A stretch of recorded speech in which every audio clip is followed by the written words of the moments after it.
अब हरदीप सिंह निज्जर के gun down incident के बाद क्रेडिबल एलिगेशन लगाया गया था बिना सबूत के जस्टिन ट्रूडो द्वारा इंडियन गवर्नमेंट पे। Over the past number of weeks, Canadian security agencies have been actively pursuing credible allegations of a potential link between agents of the government of India and the killing of a Canadian citizen, Hardeep Singh Nijjar. और इससे कुछ देर बाद ही गुरपतवंत सिंह पन्नू ने एक video जारी किया जहां वो कह रहे थे Canadians Hindu leave Canada go to India, और कहा कि pro Khalistani Sikhs are always loyal to Canada.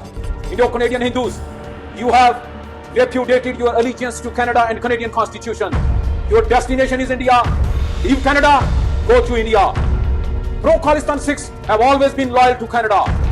They have always sided with Canada. नमस्कार, आदाब, सत श्री अकाल, मैं अभय और आप बताते हैं आपको इसके बाद क्या हुआ। अब इंडियन कैनेडियन रिश्ते में थोड़ा खटास तो आया इस इंसिडेंट के बाद।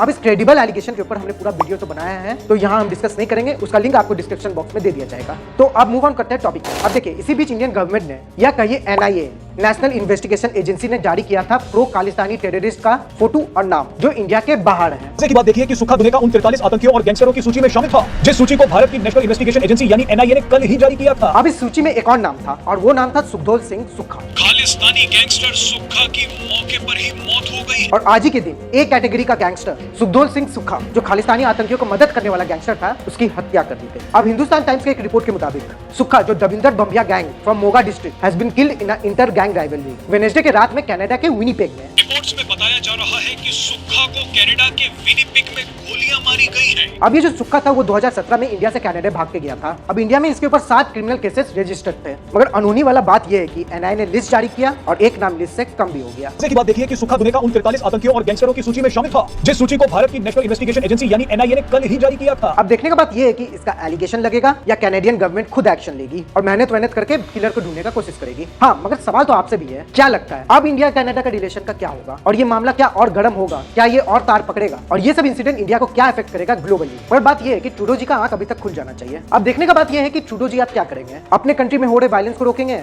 या फिर से एलिगेशन लगाएंगे, और आपका सोच क्या है इस पूरे विषय में कमेंट करके बताइए। और अगर आपको ये वीडियो पसंद आया तो लाइक कर दीजिएगा, जितना हो सके शेयर कीजिएगा, और ऐसे न्यूज अपडेटेड रहने के लिए चौकस भारत को सब्सक्राइब कर लीजिए और हमें इंस्टाग्राम, फेसबुक और एक्स पे फॉलो कर लीजिए। जय हिंद।